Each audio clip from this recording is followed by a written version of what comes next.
Welcome, my name's Julie Blair. I'm here today to do a video tutorial on how to make fringe beaded earrings. I've been making these earrings for many years, different variations, and I've learned a lot along the way, so I'm going to share what I've learned with you today. So these are seed bead fringe earrings. I'm just going to explain a little about how they're made. They're made in three parts. The first part is the base row, which is right here in these bugle beads. You'll see the longer beads, they're called bugle beads, and this is the first row we start with. In this white earring, we didn't have bugle beads, so we used seed beads to do a similar approach to create a base row. I can show you how to do that. We use ladder stitch to make the base row. And then the second stage of making the earrings is using brick stitch in this triangle portion at the top. So that's the second stitch you'll need to know. I'll show you how to do it. So we do brick stitch, and then the third stage of making the earrings is making the fringes down here. And I will teach you a few tricks on how to get this lovely diamond shape at the bottom, the triangle shape, and a few things that I found along the way to make it a little easier, to make sure the tension is consistent and that the pattern flows in the direction of arrows going all the way down. And there's a few different techniques also to learn how you want to finish the ends. On this one there's 3 little beads on the end. On this one there's loops on the end. You can also do the end with just 1 bead. So to get started, you'll need some seed beads and some bugle beads. If you don't have bugle beads, we can do it all with seed beads. Some thread. I'm using Nymo size B. That's the thread I happen to have.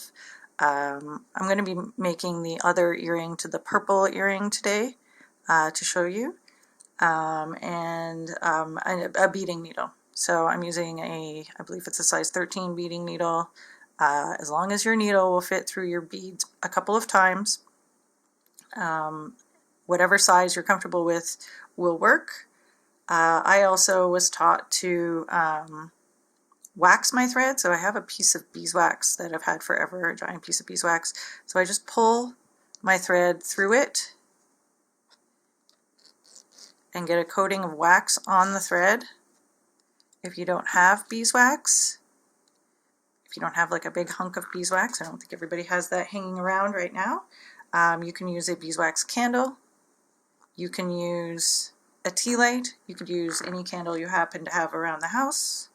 If you don't have wax in any form, you can start making the earrings without it right now. What the wax does is it conditions the thread and it keeps it from tangling a little bit. Sometimes your thread will get frayed while you're making the earrings, and you can always reapply the wax when that happens. So I'm using a really long thread to make these earrings. I like to try to make 1 earring on 1 piece of thread if possible. But I can also show how to add thread. For example, when I was making this earring, the thread broke at one point. One of the bugle beads had a very sharp edge to it, and my thread was cut off. So I made this with 2 pieces of thread. I had to end one and start another one. I can show you how to do that, but for right now I'm actually starting with about 3 meters of thread. I try to keep 2 meters as my tail, which comes out of here. I'll show you in a second. 2 meters as my tail and 1 meter to make the top portion of the earring and the base row. So to make the base row, we use ladder stitch.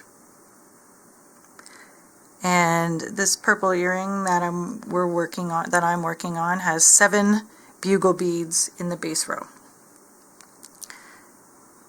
When you're choosing your bugle beads, you want to make sure that they're of similar length, because you want to be able to have them as straight as possible along the top for when you add the top triangle of the earring. So you start with 2 bugle beads on your thread. leaving about a meter at the top. And you're going to want to go up through the bottom of the first bugle bead and pull it tight so they are beside each other. And then you're going to go back down through the bead you just added.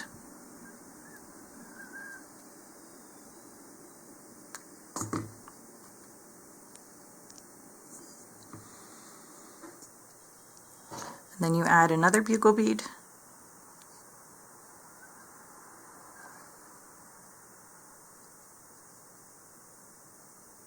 You could even position it on top like steps on a ladder, hence why it's called ladder stitch, and then go through the bead you just came out of.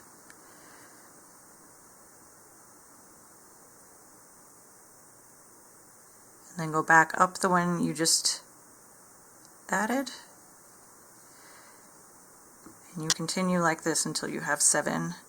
Once you've added a bead, you want to pull your thread so you maintain a nice tight tension so they're really close together. Be careful not to pull your thread too much because, like I said, bugle beads can cut your thread.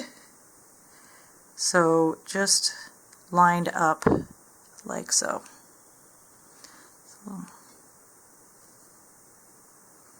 Put a bead on. Go down through the top of the bead you just came out of.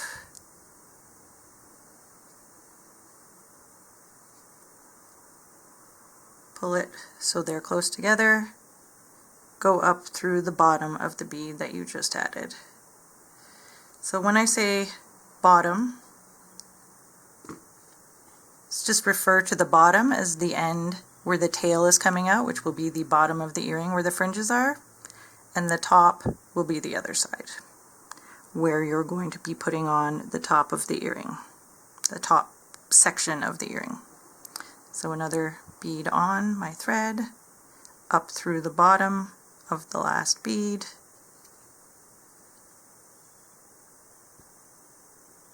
down through the top of the bead I just added.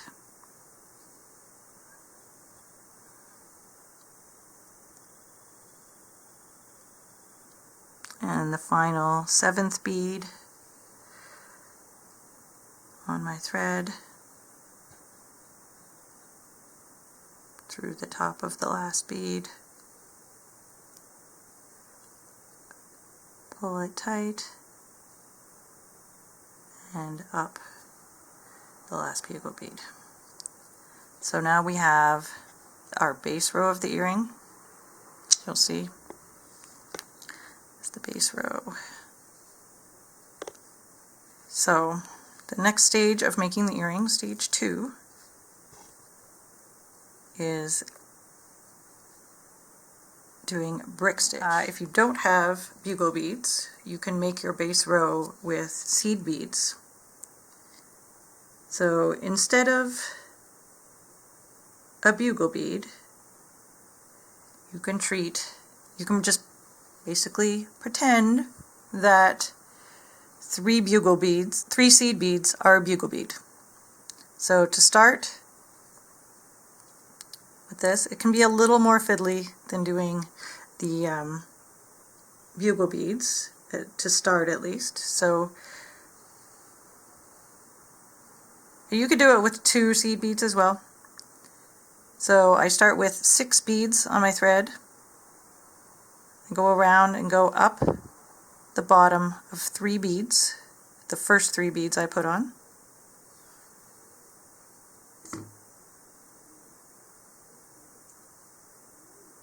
I pull my thread so they're beside each other, and then I go back down the top of beads 4, 5, and 6. So for this first row, I'm going to go through it one more time, just so they line up together a little more securely. You can do that with the bugle beads too if you want.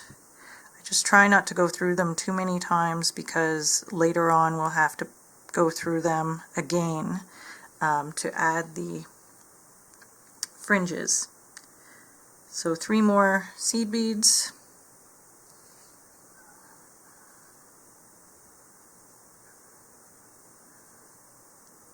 Down through the top of the last row I just added.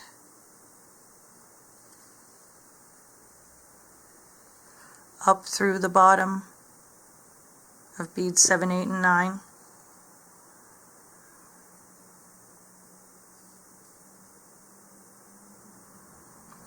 Add 3 more beads. And when you're adding beads, you want to try to find beads of a similar size. Sometimes sizes of beads can vary quite a bit within the same hank or the same vial of beads that you pick up. Sometimes there's a few that are a little skinnier, there are a few that are a little bigger, there might even be a few that are just really uneven, really thinner on one side than on the other, so you want to keep an eye out for those and separate them out. If you do other types of beading, you can don't throw them out, save them, they have a use. So 3 more seed beads.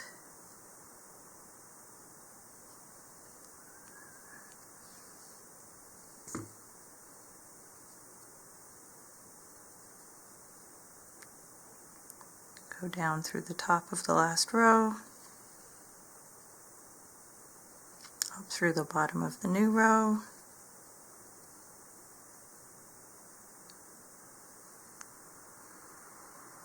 so 5, 3 more beads,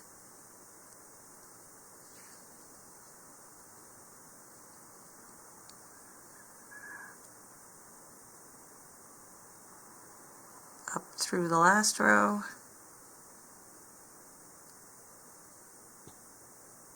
down through the new row,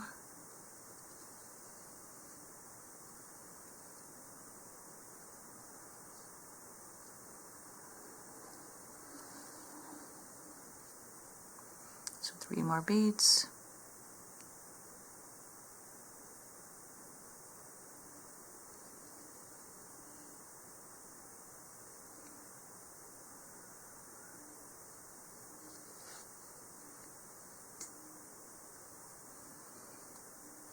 and here's the completed base row made of ladder stitch using seed beads. And here are the loops across the top that we'll be using to begin our first row of brick stitch. At the beginning of every row, we're going to put on 2 beads. This is only at the beginning of the row. So 2 beads, and then I put my needle under. See how there are these little loops over in between each bugle bead? I put my needle through the second loop from the outside, from the right side. And then I go up, I go under it, and then I go up the other side and through the second seed bead that I added. And then I go back down the purple one because right now it's a little out of place, and what we want to do is have them lay flat on top of the bugle beads. So I go down through the purple bead and then just back up through the bottom of the silver bead. And this kind of goes around the beads, but you won't. And then I pull it down to maintain the tension so they're tight on top of the bugle beads. From here on, to complete the end of the row, I just add one bead, go under the next bridge, go up that bead. Add one bead, go under the next bridge, go up that bead. So I'll just do that now.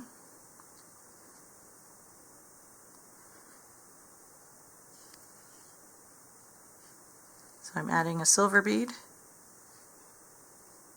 I'm going under the little thread bridge, and then I'm going back up the bead I just added. And I want to pull and just make sure that it's sitting properly.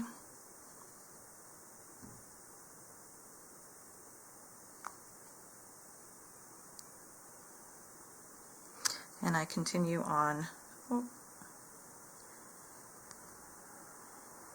Until I've reached the end of the row. Add a bead under the loop, back up through the bead I just added, and then check that it's sitting properly.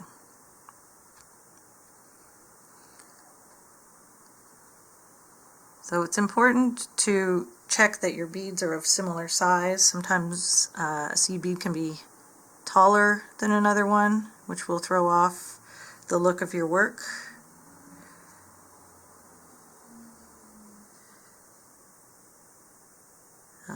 If you put on a bead and it doesn't look right, I just take my needle off my thread and then pull my thread out very gently, following the same path it went in, and take the bead off and rethread my needle, and then find another bead and replace it. So that's the first row of the top portion of the earring. So in order to not get confused, I like to just create a system. So I'm just being very repetitive about this. So I flip my work over. So every time I start a row, I'm starting from my right to my left. So for the second row, again, we will add 2 beads. So I have a purple and then a silver.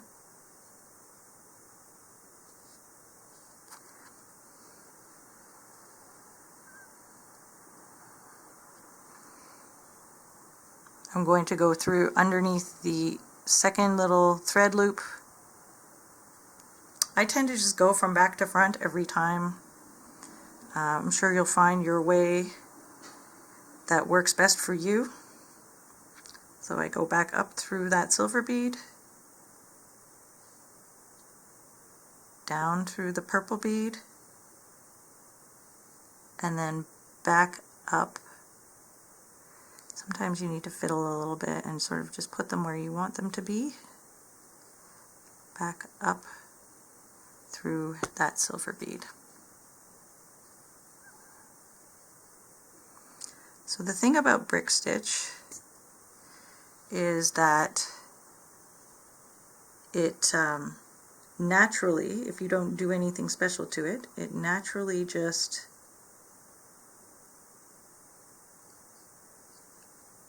decreases by 1 bead every time. So I have 7 bugle beads, then I have 6 seed beads. My next row is going to be 5 seed beads, 4, 3, and then 2 and 1.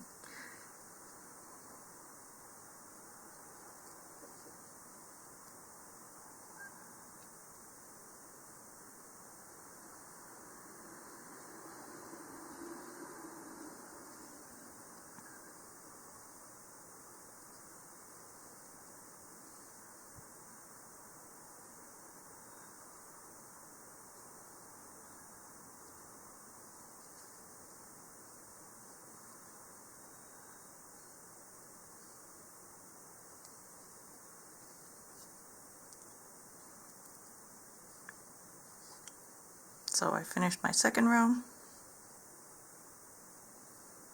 I turn it around, so I'm starting on my right again. I add 2 seed beads. I'm just following the pattern of the first one I made. There are templates you can find online. You could use, and then you could use markers or pencil crayons and fill in your designs. If you happen to have an earring, you can base a design on a previous earring that you've made. I look online for inspiration, and sometimes I just choose a very simple pattern and go with it. I've made several pairs of earrings over the years, so I kind of, I made this one with a little triangle. It's 9 rows across, so I just sort of modified this pattern for an earring that's 7 rows across. So I've added, we're on the 3rd row, I've added 2 seed beads, gone under the 2nd thread loop, up through the silver bead, which is the 2nd bead in from my right, down through the outside bead, back up through the 2nd bead, and I just pull everything. So when I'm pulling, I'm just pulling so everything is nice and tight, but not too tight. I'm not pulling past where the thread really wants to go. I'm not putting a lot of pressure on it. I'm just making sure things are lined up. One of the things that was most difficult for me to learn was how to keep a consistent tension, which is something when we learn any kind of craft, knitting or crocheting or hand sewing, that tension is just something that you learn over time and learn by feel. What's too much, what's too little. So now we progress the same way we did every row. Add 1 bead under the thread loop, back up through that same bead, and then check the tension.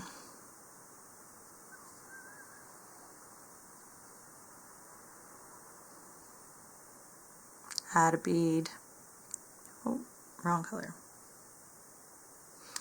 Add a bead under the thread loop, back up through that bead.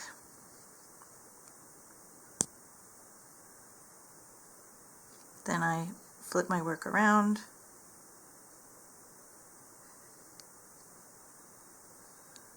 add 2 beads,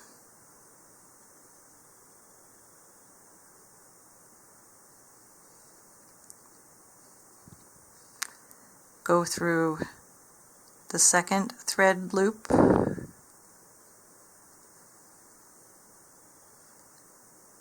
go up through the 2nd bead from the right, go down through the outside bead, and then go back up from the bottom through the 2nd bead, and then just check my tension. I just put my fingernail there and pull the thread until I see that they're lined up. I'm using white thread and I'm using some darker beads, and I'm kind of doing that so you can see where my threads are going in and out. If you are using black beads, you might want to use black thread so it doesn't show as much. But if white thread's the only thing you have available and you can see it showing, you can also use a little, very carefully use a fine liner marker and fill in with a similar color to the beads, a permanent one, or else you'll risk the color running. And then we're on the final bead of this row. Put a bead on, go under the loop, up the bead. Flip my work over.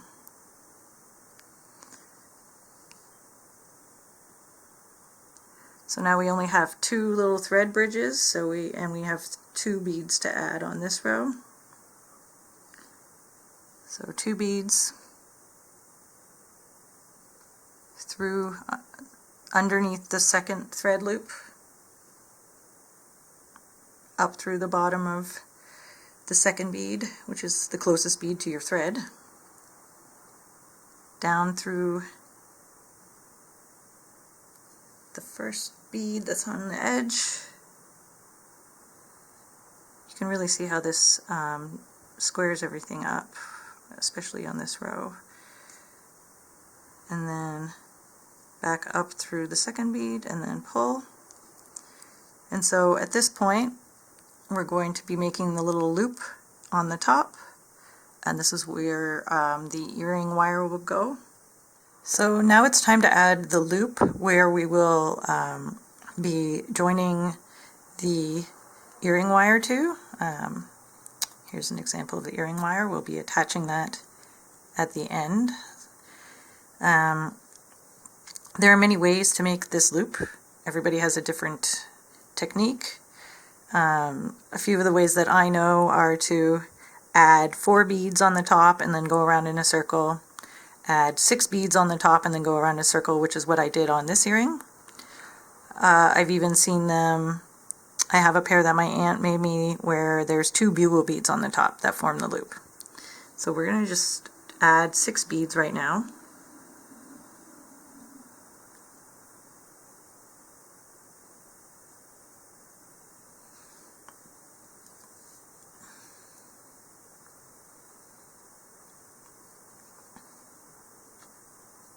And then I'm going to go back down the other bead of the top row.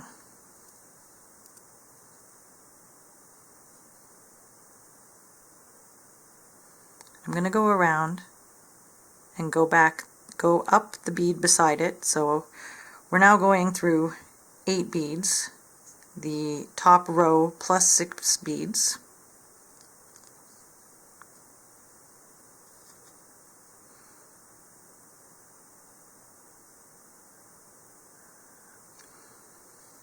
And I like to go through this loop a couple of times just to make sure that it's pretty strong, 2 or 3 times, because there's going to be a lot of pressure on this part because that's where it's hanging from.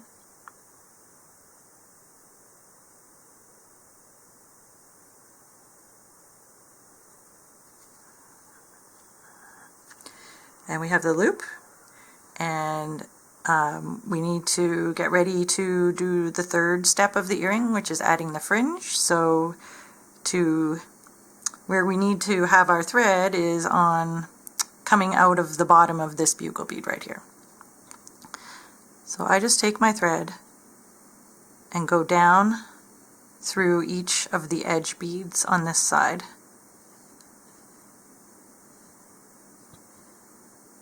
You may have to go through them one at a time. Sometimes you can go through all of them at once, which I just managed to do. And now there's a thread coming out the bottom, our thread that we're working on is coming out of this side, and we can start making our fringes and work our way towards the center. So now that we have our base row and top of the earrings complete, we can start making the fringes. I left a really long tail at the beginning so I could make the fringes, but I still have quite a bit of thread on the needle that I'm using right now. So I'm just going to start my outside fringe where I'm at, and when I run out of thread I'll start working my way into the center from the other side. So one of the ways, I personally have a hard time remembering patterns, and I tend to make the most mistakes in these earrings when I'm doing the fringes. I'll forget a bead, or I'll forget the order of things. So in order to make my life a little easier, I keep the pattern the same on the bottom part of the fringe. So from the first silver bead down is exactly the same pattern on every fringe. And the way I make each of the fringes longer is by adding beads just at the top portion. So you'll see I have 5 beads here, I have 8 beads here, I have 11 beads here, I have 13 beads here, then I go back to 11, 8, and 5. And the pattern from this first silver bead all the way down to the bottom is exactly the same pattern. So this is what creates the V shape at the bottom and lines up the V shapes of these bugle beads that I've used. I found this is the easiest way for me to remember. Instead of adding beads at different parts, I only have to remember to add beads when I start. Now, if I wanted a more pronounced V shape, if I wanted it to be a deeper V, I could add more beads. I could go 5 beads up here, and the next row could have 10, and then I could increase by 5 all the way. I could have 5, 10, 15, 20, 15, 10, and then back to 5.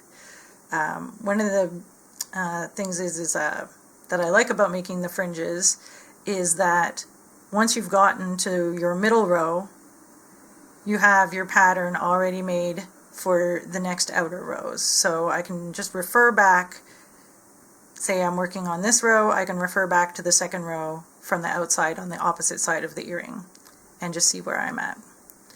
So a few tips before we start are to always make sure that you have enough thread to go all the way down the fringe and go all the way back with some left over before you start each row. So if you're running low on thread and you don't think you're going to be able to make it all the way down and all the way back, then it's time to change your thread.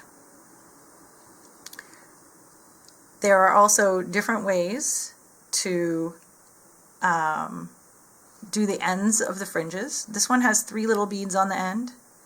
This one has a loop of 7 beads on the end, 3 gold, 1 blue, and then 3 gold again, and then go back up. You can just stop at 1 bead and then go back up. I'll show you how to do it. So another thing to know about the fringes is getting the common mistakes I've made are accidentally skipping a bead when I go back up. What we do is we string beads on, add our little flourish at the end, whatever we decide, and then come back up. And sometimes on the way back up, I'll accidentally skip going through a bead. Another thing to look out for is, again, the sizes of your beads. If I'm just simply counting beads, I might have 5 here, and then I might have 5 over here that are a slightly different size, and my fringes will end up being a little uneven.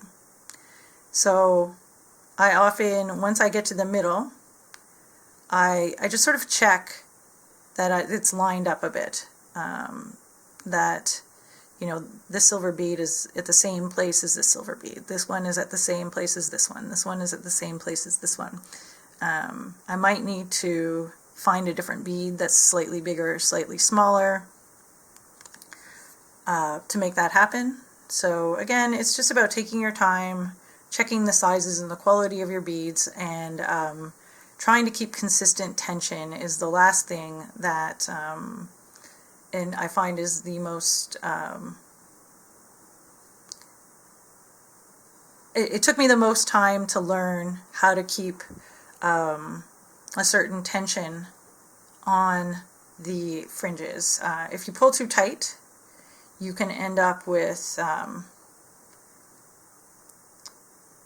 don't think any of these are too tight, but they're the outside ones maybe are verging on being a little too tight.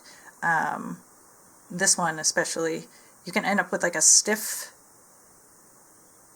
It doesn't flow. It can become very stiff. You see how that one's kind of stiffer compared to the other ones. My tension's a little too tight on that one. Or you can end up having your tension be too loose, and when that happens, you can end up with little gaps in between your bugle beads and the fringes where you'll see the thread coming down. So those are just things you learn over time, and obviously, I just made this earring recently and I've been making them for years, and one of them is a little too tight. Thankfully, having the fringes a little too tight is less of a problem than having them too loose, because this NYMO thread tends to stretch over time. I have a pair of earrings that's probably 20 years old that I have to restring at this point because there are a lot of thread gaps in between here just because of the way the thread naturally stretched over time. So let's get started.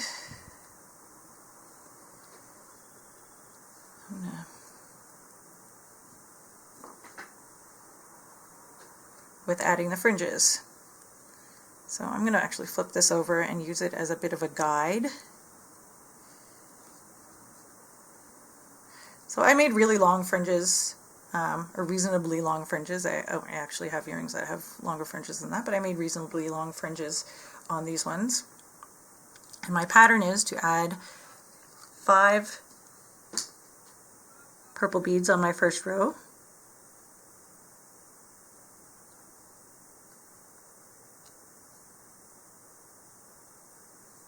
Then a silver,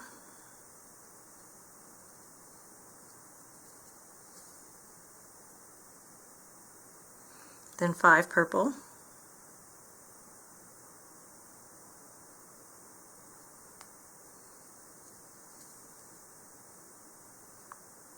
a silver, a bugle bead, a silver,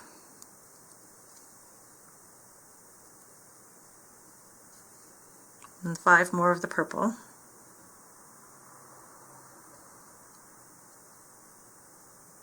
I'm saying these are purple, but they are sort of a variegated Aurora Borealis color, but the main colors are purple. And then a silver,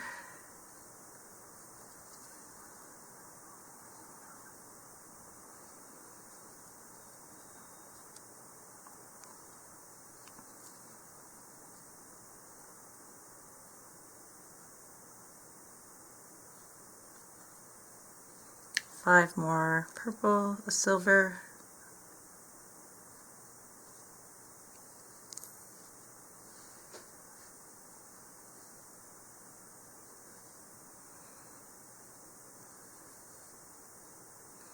a bugle bead, a silver,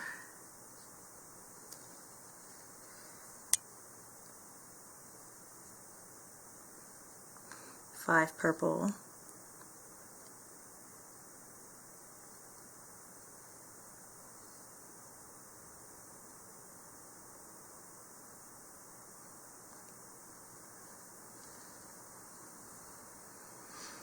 and the final 3 beads, which would be silver, purple, and then silver.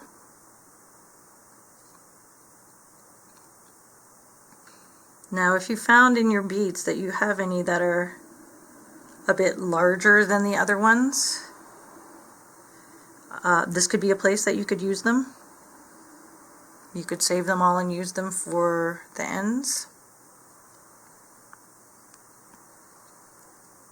And it wouldn't impact your pattern, and it might make them stand out a little bit more. So I've got my final 3, silver, purple, silver. I like to do this with the earring laying flat on a surface. It helps me to see what I'm doing. I separate them a little bit from the rest, and I skip them when I'm going back up this row. I go back up through all my beads again. And I have to be very careful that I don't skip any on my way back, or you'll see a thread on the outside. So when you're making shorter fringes, it's a lot easier to just go up in one fell swoop. But these longer ones, you have to kind of go up in stages. And then I go back up through that first bugle bead that I came out of originally.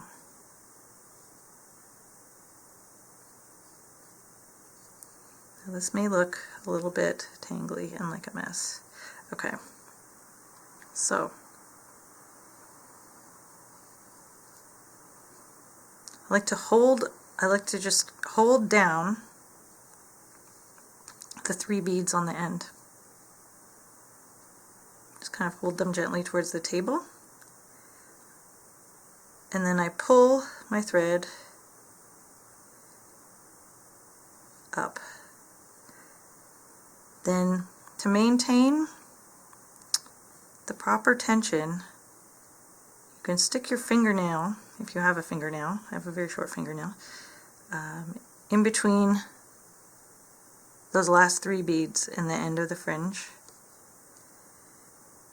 Sometimes they don't quite fall into place, and I just maneuver them a little with my finger. And then at this point you can hold it up and see how it dangles, and see if there's any space in between here, and there isn't really a space in between there. It looks good. I can check my pattern against my other earring and make sure I haven't made any mistakes. So I find for me making the fringes takes the most amount of time in the earring making process, and requires the most attention. But if I've made a mistake in the fringes, I don't really worry about it too much. It's not really noticeable. They're usually moving around, and nobody's stopping to look very closely at my earring to see if I missed a bead or something. So one thing that beading has really taught me is to have patience, and to really be compassionate about making mistakes, because nobody's perfect. We're human beings. So for the second row, I'm going to add 8 seed beads, because that's what I have on this one, but it's up to you. It's personal preference. I could add 9 or 10, as long as I'm consistent in what I'm doing on the opposite row on the other side of the earring. So if I've got 5 here, I'll have 5 here. If I have 8 here, I'll have 8 here. If I choose to make 10 here, I should have 10 here. There are, of course, other fringes you can make, and you can design them yourself. You could have it come down on an angle this way. You could have them all flat, all the same if you want. You can just get really creative and do whatever you want. Try out new techniques, new patterns. 8. So once you've finished your row and you come back up through this bugle bead, you just turn around and go back down the one beside it. So you just go back down the neighbor, and you continue like this until you're finished. So I'll just do this one.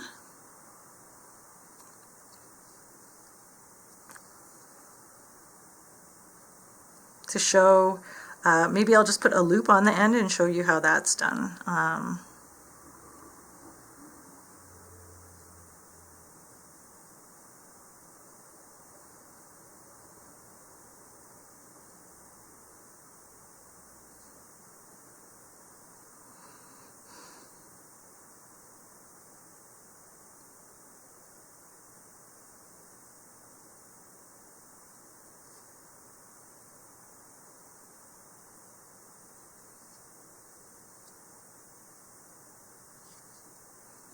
And this is where these long beading needles really come in handy to pick up a lot of beads.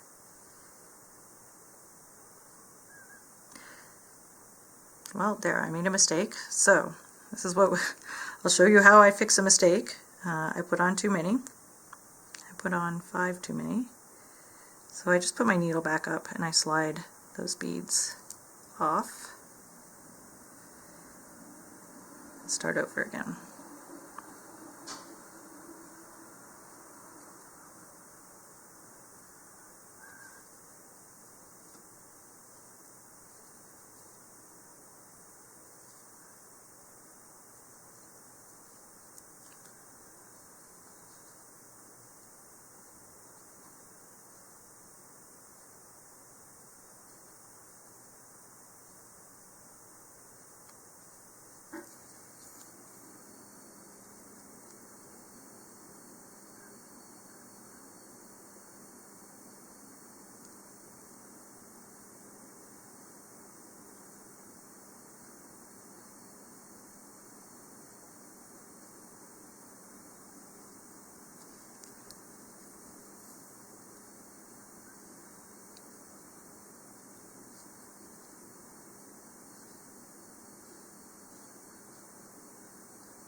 It's always a good idea with your bugle beads to check the ends of them before you put them on. Sometimes they come in and some of the ends are chipped off or broken, and those can really do a number on your thread. They can break your thread. So it's just a good general practice to check your beads over for size, to make sure the finish on them isn't damaged in any way. Make sure there are no sharp edges. I tend to just pick out ones that are similar size as I go. Some people like to go through the beads beforehand and separate out any that are an odd size or are damaged, but I kind of tend to just do it as I go along.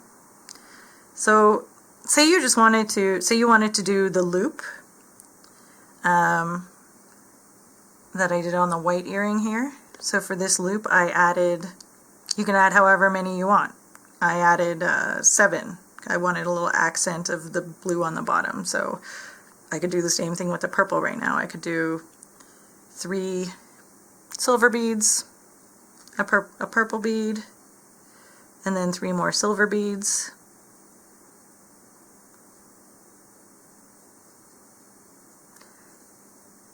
And instead of holding down just 3, I would go back up here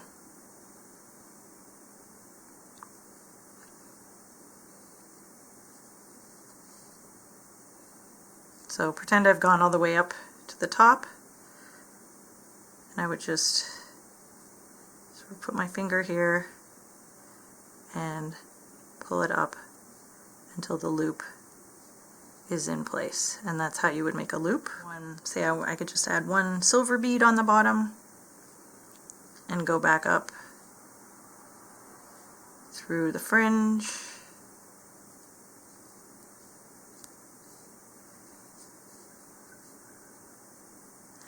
Just put my finger there and hold it, and then I would end up with just a single bead on the bottom. It's up to you, there's so many variations. So basically you just continue on with your fringes, going all the way up, maintaining your tension.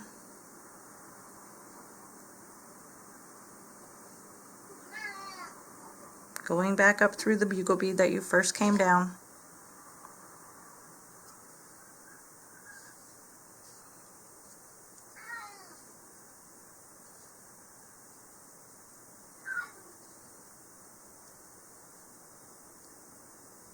And then going back down the bugle bead next to it. So let's just say that at this point I've run out of thread and I need to change thread. I just like to weave the thread back and forth through as many beads as possible. But I like to be pretty strategic about this because I know I have to end another thread at some point. I'm going to have to end this thread. So I'm going to try to keep the beads I weave through on this side of the earring, because there's only so many times you can go through an earring, a bead on an earring. So I'm going to try to keep this side a little clear. I'm going to try to maybe just go up through the center beads. You can kind of zigzag along. I like to get to the outside edge. You can choose to tie a knot or not tie a knot, but if you want to tie a knot, you would go around one of the threads in between the beads. So I'm in between 2 beads. I just tie this simple knot like this. I just go around and then go through. And I pull it quite tight. The knot is now resting in between the beads, and I'm going to go up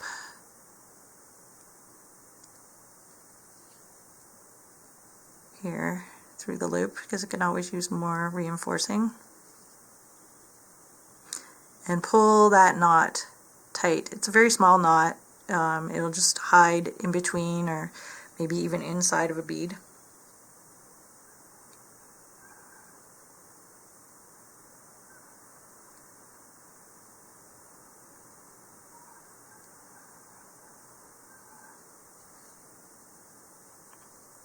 And you can even go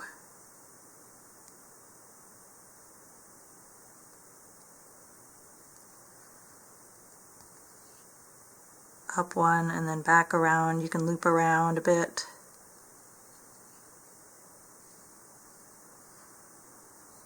And then you can come out, you can end this wherever you feel comfortable. I'm doing it on an edge, you can do it in the middle, and then I clip the thread as close as possible. In fact, I pull the thread a little because I know it stretches, and then I clip it, and the end of the thread will retreat back into the bead above it. So I'm going to continue working on my own on finishing the fringes. So you add a thread the same way as you tie off the earring. It can get kind of tricky sometimes, finding a space to get in through a bead, which is why I like to start with a really long thread so I don't have to add a thread unless something breaks. So I leave a tail, pull my thread through a bead, and just weave it through. And you can weave in a bit of a circle going through the bead next to the bead that you just went down.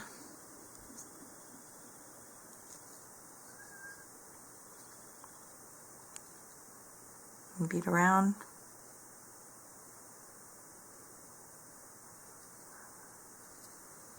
Come down through some beads. Go through the beads, in between two beads, and tie a small knot. And then go through some more until you've woven into the spot that you need to be to continue beading.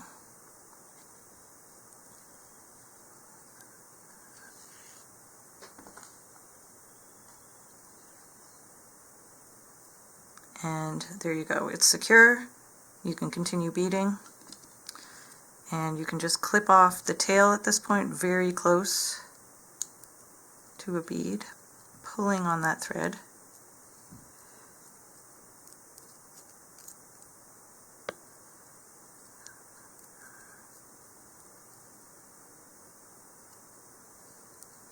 And a new thread has been joined, just like how we tie off. So now I'm at the final stage of the earring, which is adding the earring wire. So I just have this earring hook here. It has a little loop on the bottom. I have some small jewelry pliers, but if you just have regular pliers, you can open it up. I open it up by twisting it to one side. I don't pull it open, I twist it to one side to create a gap. Now you might find that your earrings look better on one side than they do on the other side. And mine do. So I'm going to put the side that I like towards the front. Just put the earring on the hook, and then I very carefully twist the loop back into its original position.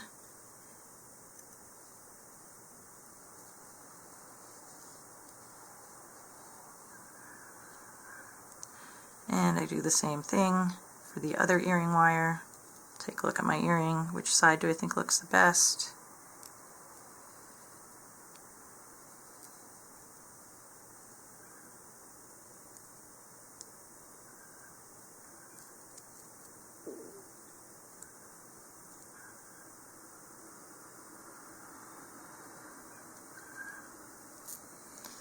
And there they are, completed fringe earrings.